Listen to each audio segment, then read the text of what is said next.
அனைவருக்கும் வணக்கம். உங்களுடைய பிறந்த தேதியை தொடுங்கள். உங்களுக்கு இந்த வாரம் எப்படி அமைகிறது? அதிர்ஷ்டமா துரதிர்ஷ்டமா என்பதை விரிவாக பார்க்கலாம். ஏப்ரல் மாதம் 24ஆம் தேதியிலிருந்து மே 1ஆம் தேதி வரை இந்த வாரம் எப்படி அமைகிறது என்று பார்க்கும்போது 4, 13, 22, 31 ஆகிய தேதிகளில் பிறந்தவர்களுக்கு இந்த வாரம் எந்த காரியத்தை கையில் எடுத்தாலும் காரிய தடையும் தாமதமும் சற்று ஏற்படுவதற்கான சூழல் உண்டு. இருந்தாலும் கூட பொறுத்தார் பூமி ஆழ்வார் என்று சொல்லக்கூடிய வகையில் நிதானத்துடனும் பொறுமையுடனும் அத்தனை பணிகளையும் மேற்கொள்ளும் போது நீங்கள் எதிர்பார்க்கக்கூடிய நல்ல சுவிச்சமும் முன்னேற்றமும் நிச்சயமாக உண்டு. பொறுத்தார் பூமி ஆழ்வார் என்று சொல்லக்கூடிய வகையில் சிரமங்கள் அதீதமாக ஏற்படுவதற்கான சாத்தியக்கூறுகள் இந்த வாரத்தில் நிறைந்து உள்ளது. எனவே கவனம் மிக அதீதமாக தேவை. தொழில்துறை வியாபாரத்துறையில் இயல்பான ஒரு போக்குதான் தென்படுகிறது. உத்தியோகத்தில் இருப்பவர்களுக்கு பணிச்சுமை அதிகரிக்கலாம். அலைச்சல், தேவையில்லாத பயணங்கள், இடமாறுதல் உள்ளிட்டவற்றை சந்திக்கக்கூடிய சூழல் உண்டு. எனவே விழிப்புணர்வுடன் செயல்பட வேண்டிய ஒரு தருணமாக பார்க்கப்படுகிறது.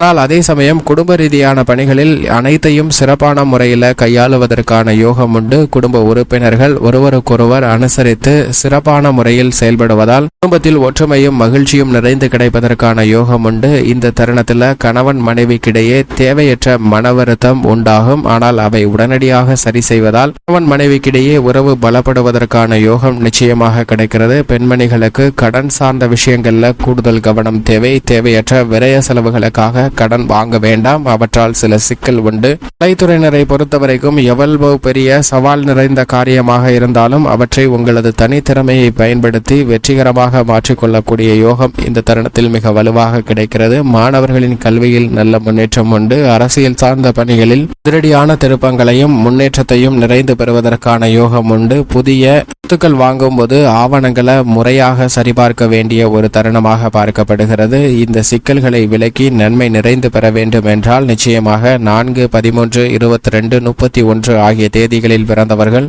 வாரத்தில் சனிக்கிழமை விரதமிருந்து அருகாமையில் உள்ள ஆஞ்சநேயர் ஆலயம் சென்று வழிபாடு செய்யுங்கள். தங்கள் மனதில் ஏற்படக்கூடிய குழப்பங்கள் நீங்கி தைரியம் நிச்சயமாக பிறக்கக்கூடிய ஒரு இனிமையான வாரமாக அமையும்.